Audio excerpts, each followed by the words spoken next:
In this presentation, we will be discussing hypercomplex numbers, in particular Quaternions and Octonions. Before we get started, I want to pose to you, what would life be like without numbers? What would the world be like? Would things be different? Are numbers even important? Well, the answer to that is yes, numbers are important because life without numbers mean we wouldn't have money. It would all just be physical barter. We wouldn't have birthdays because numbers represent dates and age. We wouldn't have electronics because electronics rely on coding, which rely on numbers. We wouldn't be able to record measurements or tell time because both of these depend on numbers. Numbers are significant because they allow us to count, measure, and label. A world without numbers would just be useless. The history of numbers dates back to 4000 BC when the Sumerian civilization created their number system. They used clay tokens engraved with symbols to represent quantities, which allowed them to trade amongst each other. The significance of the Sumerian civilization use of numbers was that they were the first to use it for counting. The Egyptian civilization also created a number system in 4000 BC. However, the significance of their number use was that they used it for measurements. Proof of this can be seen by the complex constructions of the Great Pyramids.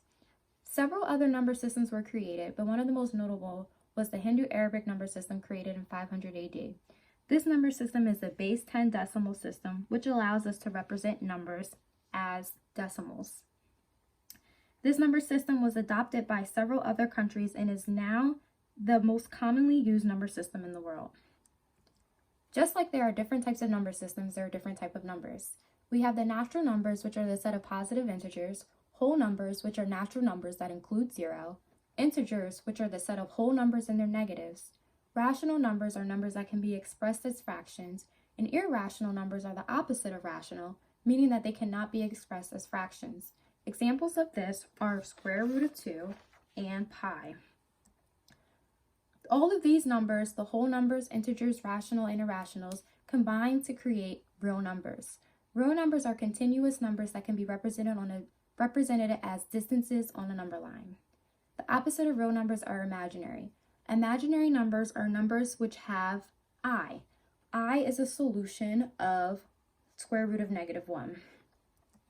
The arithmetic of real numbers include the operations, addition, subtraction, multiplication, and division, and the laws, the associative law, the commutative law, and the distributive law. The associative law says that the regrouping of numbers does not change the result. The commutative law says that the order of operands does not change the result. And the distributive law is used when we have a number outside the parentheses. This number outside the parentheses can be distributed through to the other two numbers. Because the arithmetic operations, addition, subtraction, multiplication, and division are all defined under real numbers, we would usually call the real numbers a field. However, we call the real numbers a complete ordered field because the arithmetic laws, identities, additive, and multiplicative inverse are also defined. We can represent real numbers in the Cartesian planes. Also, we refer to real numbers as normed division algebra. Division algebra refers to the fact that division is defined over the real numbers, and normed means it is a normed vector space. The dimension of the real numbers is 1. Moving forward, we have the complex numbers. Complex numbers are composed of both real and imaginary numbers. They're expressed in the form a plus bi, where a and b are real numbers, and I is a solution of the square root of -1. These numbers were introduced in 1545 by the Italian mathematician Girolamo Cardano. Cardano discovered these numbers in an attempt to find the solution to the cubic equation x cubed plus ax squared plus bx plus c. His solution revealed that the roots of complex numbers do include real numbers. This solution attributed to the creation of the fundamental theorem of algebra. The fundamental theorem of algebra states that every non-constant single variable polynomial with complex coefficients has at least one complex root.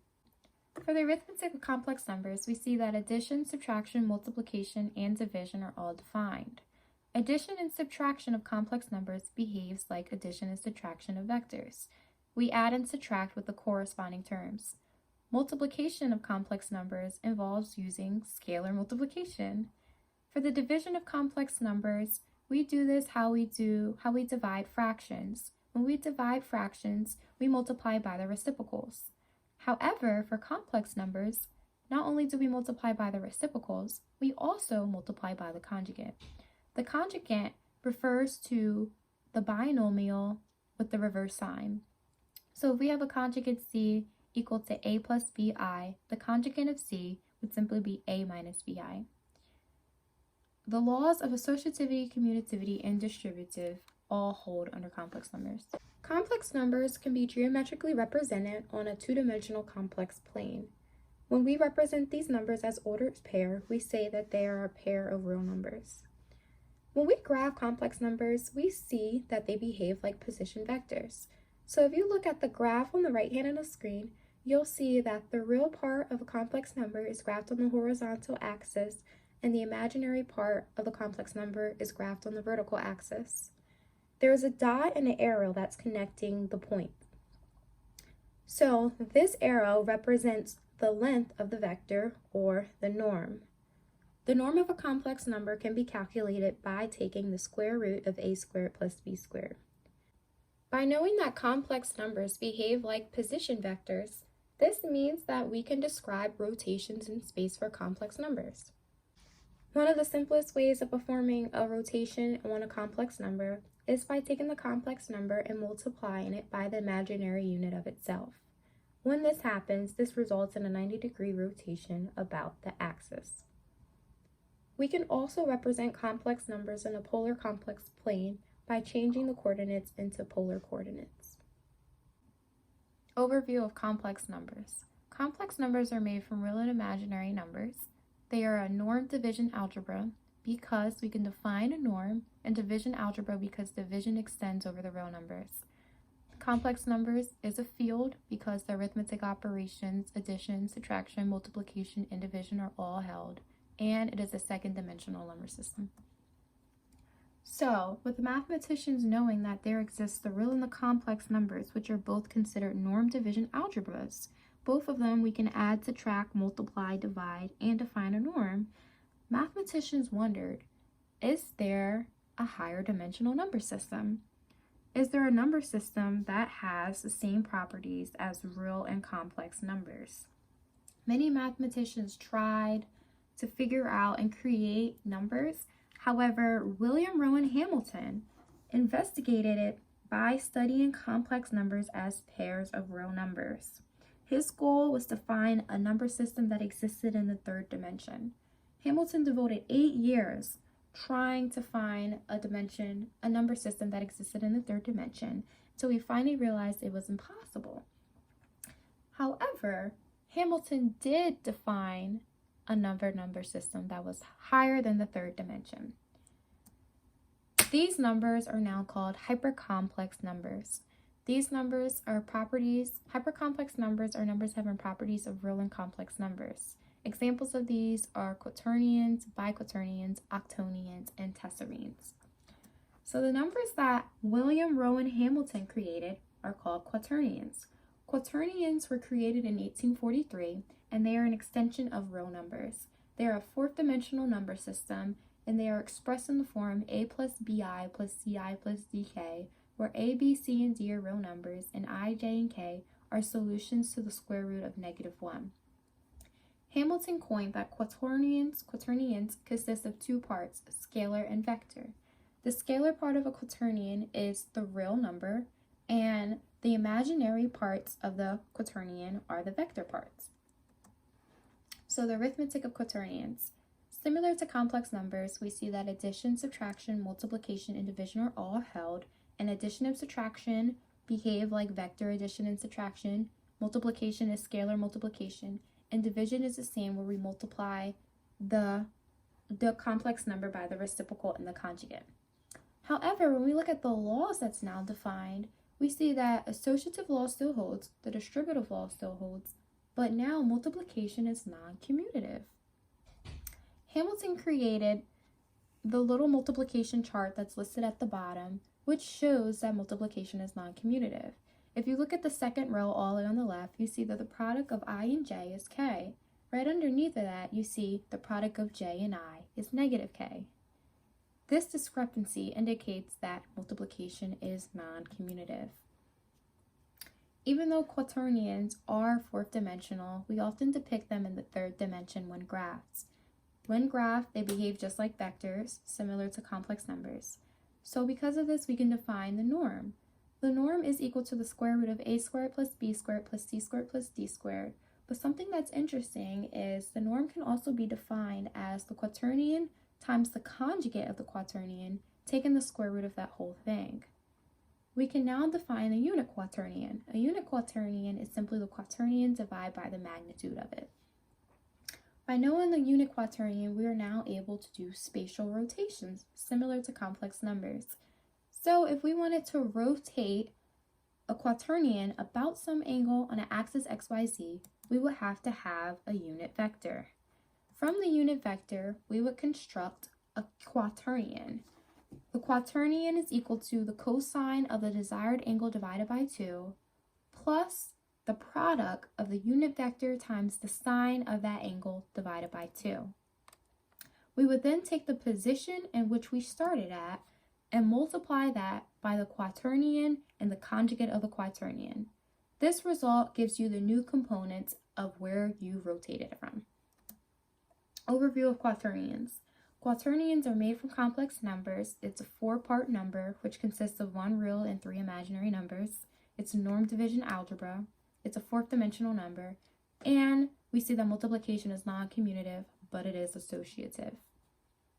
After quaternions were discovered, other mathematicians sought to create higher dimensional number systems, which still had the properties of complex numbers and quaternions. So, mathematicians named John T. Graves and Arthur Cayley successfully did so. They created a number system which extended from the quaternions called octonions, also known as the Cayley numbers. The octonions are an 8-dimensional number system expressed in the form a plus bi plus ci plus di plus ei plus fi plus gi plus hi, where a, b, c, d, e, f, g are real numbers and all the i's are imaginary numbers. Similar to quaternions, we can define the octonions as a 2-part number as a scalar and a vector. The scalar is just going to be the real number, and the vector is all of the numbers that have the imaginary I.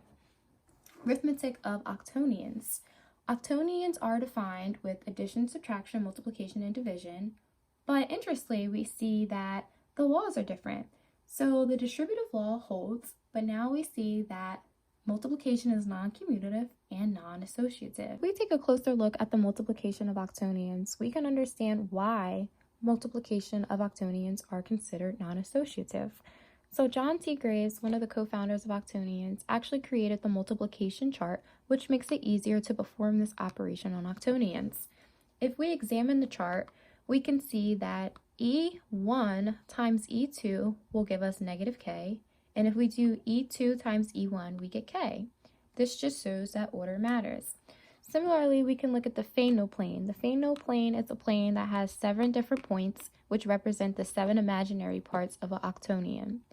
So in order to do multiplication, you would follow the line. So if you did the multiplication of 2 points, the answer is just going to be the 3rd point on the line. So E7 times E2 is going to be equal to E5. E5 times E3 is going to be equal to E6. E6 times E1 is going to be equal to E7. One thing to be cautious of, though, is to pay attention to the direction of the arrows. If the arrows are going, if you follow the direction of the arrows, that means your answer is going to be positive. However, if you go the opposite way, so if I do E5 times E2, my answer is still going to be E7. However, it's going to be negative E7. This right here explains why multiplication of octonions are non-associative. Review of octonions. So octonions are made from quaternions. They consist of 1 real and 7 imaginary numbers. They are a norm division algebra, meaning that we can define a norm, and the norm is defined just as how we found them for quaternions. There's an 8-dimensional number system, and multiplication is non-commutative and non-associative. So, knowing that we know, the mathematician Arthur Cayley wanted to know, could we extend this number system to a 16th dimension? Can we create a 16th dimensional normed division algebra?